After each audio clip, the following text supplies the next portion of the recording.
കേരളത്തിന് ഒരിക്കലും മറക്കാൻ കഴിയാത്ത വ്യക്തികളിൽ ഒരാളാണ് ചെമ്മക്കുടി സ്വാമി.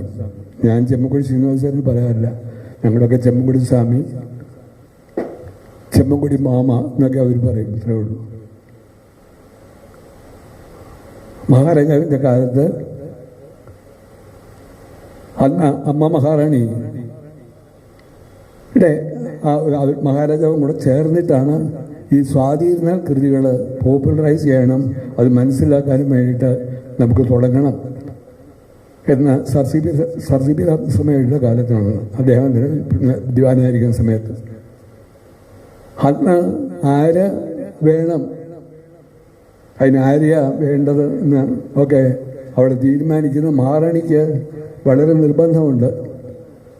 എല്ലാം ആര് വരുന്നു കഴിഞ്ഞാലും അവരെ വിളിക്കും, അവരുമായിട്ട് സംസാരിച്ച് എങ്ങനെ ചെയ്യാനൊക്കും, അവരെ കൊണ്ട് ചെയ്യാൻ സാധിക്കുന്നതാണോ എന്നൊക്കെ നോക്കിയതിന് ശേഷം മാത്രമേ അന്ന് അത് ചെയ്യാറുണ്ടായിരുന്നുള്ളൂ എന്നാണ് സ്വാമിയൊക്കെ പറഞ്ഞു കേട്ടിട്ടുള്ളത്. അന്ന് ചെമ്മൻകുടി മുത്തിയാപ്പവർ 3 വർഷമാണ് അദ്ദേഹം 39 തുടങ്ങി 40, 41, 42 ഈ 3 വർഷമാണ് സ്വാതിരുന്നാഥ് സംഗീത അക്കാദമി. ഞാൻ എന്തിനാണ് ഇതൊക്കെ വിവരിച്ച് പറയുന്നതെന്ന് വിചാരിച്ചാൽ ഇത്രയും കുറവുള്ളതിന് കുറച്ച് പേരില്ലെങ്കിലും നമ്മൾ അറിയണമല്ലോ. അന്ന് ഇന്നിപ്പോൾ പല അഭിപ്രായങ്ങൾ പലർക്കും വരുന്നുണ്ട്.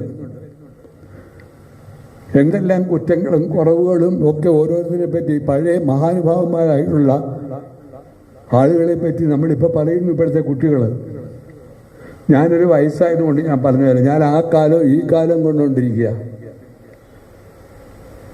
എന്താ പറഞ്ഞു എന്ന് പറഞ്ഞാൽ, അന്ന് മുത്തിയാപ്പ അദ്ദേഹം 101 കീർത്തനങ്ങൾ രണ്ട് ഭാഗമായിട്ട് 50 കീർത്തനം ഇതിൻ്റെ 2 അദ്ദേഹം നോട്ടേറ്റ് ചെയ്തിട്ടുണ്ട്.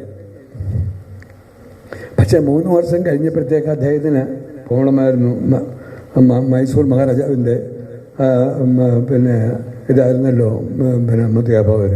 അപ്പോൾ അദ്ദേഹത്തിന് പോകുന്ന സമയത്ത് ഇനി ആരെ വെക്കണം എന്ന് മഹാറാണി ചോദിച്ചപ്പോൾ ഒറ്റ പേര് മാത്രമേ അദ്ദേഹം പറഞ്ഞുള്ളൂ, ചെമ്മക്കുടി ശ്രീനിവാസൻ.